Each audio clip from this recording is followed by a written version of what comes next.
કોંગ્રેસ વાળાને ખાવાના ખૂટે છે। 2 લાખ રૂપિયા લઈ અને ઇટાલિયા પ્રાંત કચેરી ખાતે પહોંચ્યા છે।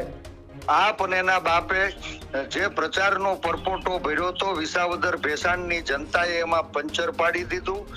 આપના પગ નીચેથી જમીન સરકી રહી છે ત્યારે કરોડો રૂપિયાના કૌભાંડી એવા કેજરીવાલ કોંગ્રેસના નનકુકડા નીતિન રાણપરિયાને હરાવવા 3 દીથી વિસાવદરમાં ધામા નાખ્યા છે। જે હોટલ છે હોટલમાં આપ વાળા, ભાજપ વાળા અને કોંગ્રેસ વાળા ત્રણેય પાર્ટીના કાર્યકર્તાઓ 20 દિવસથી રોકાય છે। પંજાબથી આવેલા દાઢી ટોપી વાળા કાર્યકર્તાઓ કોના હતા એ ગોપાલભાઈએ વિસાવદર ભેસાણની જનતાને જવાબ આપવો જોઈએ। અને સંપૂર્ણ વિશ્વાસ છે કે અમારો કોંગ્રેસ પક્ષનો નનકુકડો નીતિન રાણપરિયા સ્થાનિક ઉમેદવાર છે। પૂર્વ નેતા વિપક્ષ અને નેતા કોંગ્રેસ પરેશ ધાનાણી આપણી સાથે જોડાયા છે। પરેશભાઈ, આક્ષેપ કોંગ્રેસ પર કે પૈસાની વહેંચણી થઈ રહી છે, પૈસા વેચાઈ રહ્યા છે, 2 લાખ રૂપિયા લઈ અને ઇટાલિયા પ્રાંત કચેરી ખાતે પહોંચ્યા છે। કિશનભાઈ, કોંગ્રેસ વાળાને ખાવાના ખૂટે છે। વિસાવદર ભેસાણના લોકો સ્વખર્ચે પોતિકા ઉમેદવાર, સ્થાનિક ઉમેદવાર એવા નીતિન રાણપરિયાને ખંભે બેહાડીને ચૂંટણી લડાવી રહ્યા છે।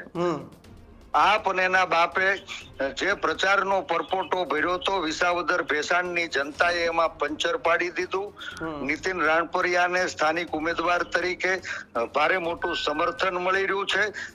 આપના પગ નીચેથી જમીન સરકી રહી છે ત્યારે કરોડો રૂપિયાના કૌભાંડી એવા કેજરીવાલ કોંગ્રેસના નનકુકડા નીતિન રાણપરિયાને હરાવવા 3 દીથી વિસાવદરમાં ધામા નાખ્યા છે।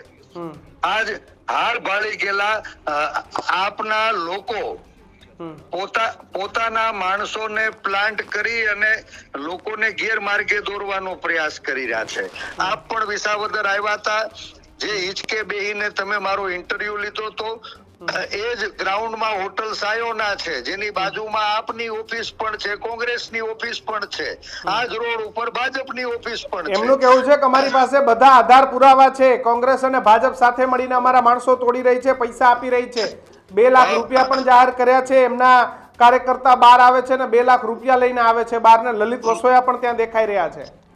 મારી જે હોટલ છે હોટલમાં આપ વાળા, ભાજપ વાળા અને કોંગ્રેસ વાળા ત્રણેય પાર્ટીના કાર્યકર્તાઓ 20 દિવસથી રોકાય છે। વિસાવદરમાં બીજો કોઈ વિકલ્પ પણ નથી।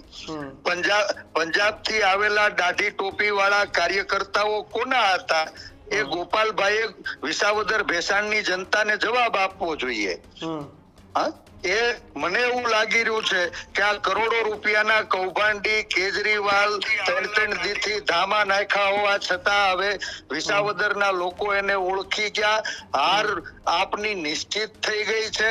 કોંગ્રેસ ભારે મોટી બહુમતીથી જીતી રહી છે, એટલે હવે કોંગ્રેસ પક્ષ ઉપર ખોટા આરોપ લગાડવાનું નાટક આમ આદમી પાર્ટીએ શરૂ કર્યું છે। મને સંપૂર્ણ વિશ્વાસ છે કે અમારો કોંગ્રેસ પક્ષનો નનકુકડો નીતિન રાણપરિયા સ્થાનિક ઉમેદવાર છે, પોતિકો ઉમેદવાર છે। વિસાવદરના લોકો ફરી પાછા કોંગ્રેસને ભૂતકાળમાં સમર્થન આપતા આવ્યા હતા અને આ ચૂંટણીમાં પણ નેક થઈ કોંગ્રેસને જીતાડવા કટિબદ્ધ બન્યા છે, ત્યારે આમ આદમી પાર્ટીના લોકો હાર ભાળી જવાના કારણે આ ખોટી ફરિયાદોના તરકટ કરી રહ્યા છે। તો પૈસા ક્યાંથી આવ્યા હશે પરેશભાઈ, જે પૈસા બતાવી રહ્યા છે વિડીયોની અંદર ને પ્રાંત કચેરીએ પહોંચ્યા જે પૈસા લઈને? 3 દિવસથી કરોડો રૂપિયાના કૌભાંડી કેજરીવાલે નનકુકડા નીતિનને હરાવવા માટે વિસાવદરમાં પણોઠી વાળી હતી। મને એવું લાગી રહ્યું છે કે પૈસા એના, માણા એના અને સ્ટિંગ ઓપરેશન કરનારા એના।